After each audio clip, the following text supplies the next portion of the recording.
ಚಪ್ಪಾಳೆ ಹೊಡಿಬೇಕು. ಚಪ್ಪಾಳೆ. ಇದು ರಮೇಶ್ ಅವರ ಕಡೆಯಿಂದ ಕೊಡುಗೆ 10 ಪಾಯಿಂಟಿನ ಮಾತನ್ನು ಆಡಿದ ಮೇಲೆ ಮಾತು ತಪ್ಪುವ ನಾನಲ್ಲ. ಈ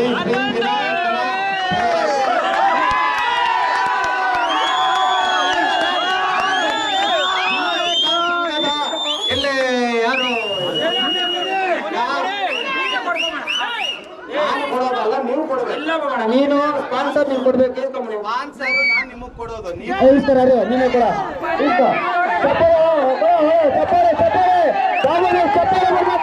ಈಗ ನಾನು ಹೇಳ್ತಕ್ಕಂಥ ಮಾತನ್ನ ನಡ್ಕೊಳ್ತಾ ಇದ್ದೇನೆ. 1000 ರೂಗಳನ್ನು ನಾನು ಕೊಟ್ಟಿದ್ದೇನೆ.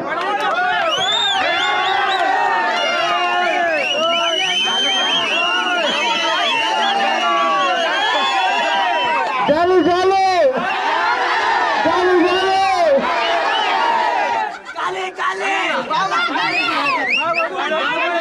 ಸ್ಪರ್ಧೆಗಳು ಯಾವತ್ತೂ ಯಾವುದೇ ಕಾರಣಕ್ಕೂ ಯಾರು ಕಡಿಮೆ ಅಲ್ಲ. ಸ್ಪರ್ಧಿಸೋದಕ್ಕೆ ಎಲ್ಲರೂ ಮುಂದೆ ಬರಬೇಕು. ಸ್ಪರ್ಧೆಗಳು ನಮ್ಮ ಕೈಯಲ್ಲಿ ಆಗುತ್ತೆ ಆಗಲ್ಲ ಅನ್ನೋದಲ್ಲ, ಆದರೆ ಸ್ಪರ್ಧೆಗೆ ಮುಂದೆ ಬರೋರೇ ಉತ್ತಮರು. ಆಗುತ್ತೆ ಅನ್ನೋದು ಸಹಜ, ಆದರೆ ಇಟ್ಟು ಸಾಧಿಸ್ಬೇಕು. 10 ಜನ ಇಲ್ಲಿಂದ ಅಲ್ಲಿವರೆಗೂ ಓಡಬೇಕು ಅಂದ್ರೆ 10 ಜನ ಇರ್ತಾರೆ. ಆದ್ರೆ 10 ಜನ ಗೆಲ್ಲೋದಕ್ಕಾಗಲ್ಲ. 100 ಜನ ನಾವು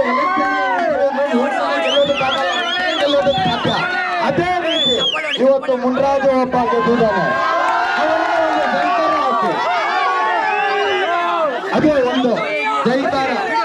ಬಂದವರೆಲ್ಲ ನಿಂತವರೆಲ್ಲ ಗೆಲ್ಲೋದಕ್ಕಾಗಲ್ಲ, ಹೋದವರೆಲ್ಲ ಗೆಲ್ಲೋದಕ್ಕಾಗಲ್ಲ. ಆದ್ರೆ 10 ಜನದಲ್ಲಿ ಯಾರು ಓಟ ಮುಂದೆ ಇರುತ್ತೋ ಅವನೇ ಸ್ಪರ್ಧೆನಲ್ಲಿ ಗೆಲ್ಲೋದು. ನನಗೆ ಯಾಕೆ ಅಂತ ಸುಮ್ಮನೆ ಇದ್ರೆ ಎಲ್ಲರೂ ಸೋಲ್ತಾರೆ, ಆದ್ರೆ ನನಗೇಕೆ ಅನ್ನಬಾರ್ದು. ಆಯ್ತು ಆಯ್ತು ಆಯ್ತು. ಈಗ 11 ಬಿಟ್ಟು ಇನ್ನು ನೆಕ್ಸ್ಟ್ 11 ಬಿಟ್ಟು 2 ನಿಮಿಷದಲ್ಲಿ ಮತ್ತೆ ಇದ್ದಾರೆ. ಇನ್ನೂ 1,000 ರೂಪಾಯಿಗಳನ್ನ ನಾನು ಬಹುಮಾನವಾಗಿ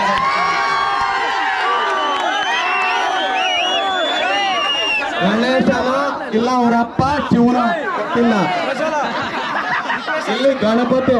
ಆದ್ರೆ ಇನ್ನೊಂದು, ಹಿಂಗ್ ಗುಂಪು ಕೂಡ್ಕೊಂಡ್ರೆ ನಾನು ಕೊಡೋದಿಲ್ಲ. ನಾನಲ್ಲಿ ಅಣ್ಣನ್ ನೋಡ್ಬೇಕು, ನಾನು ನೋಡೇ ಕೊಡ್ಬೇಕು. ಅದೇ ನಾನು ಕೊಡಲ್ಲ. ಇಲ್ಲೇ ಕುತ್ಕೊಳ್ಳಿ. ಇದು ಇದನ್ನ ಇನ್ನೊಂದು, ಈ ವಿನಾಯಕ ತಂಡಕ್ಕೆ ನಾನು ಮನವಿ ಮಾಡ್ಕೊಳ್ಳೋದೇನಂದ್ರೆ, ಇವತ್ತೇ ಕೊಡಬಾರ್ದು. ನೀವು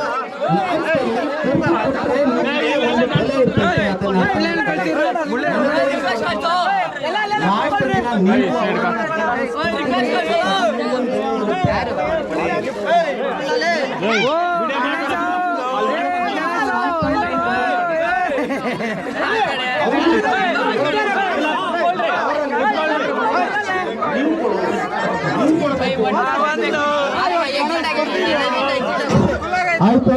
ಈಗ ಬಾಳೆಹಣ್ಣನ್ನ ಫಸ್ಟ್ ನನ್ನ ಮುಂದೆ 11 ತಿಂದಿರೋದು, 12 ಇಡಬೇಕು, 11 ತಿಂದಿರೋದು 5 ಅಲ್ಲ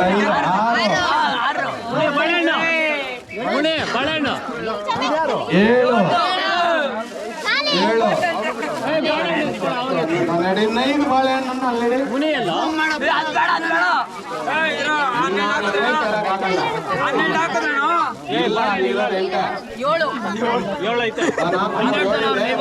ಇನ್ನು 5 ಅಲ್ಲಿಟ್ಟ ಮೇಲೆ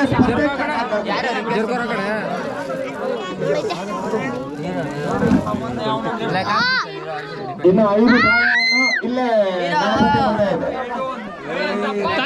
ತರಕೋಗ್ರೆ. ಆಯ್ತು, ತಗೊಂಡು ಬನ್ನಿ.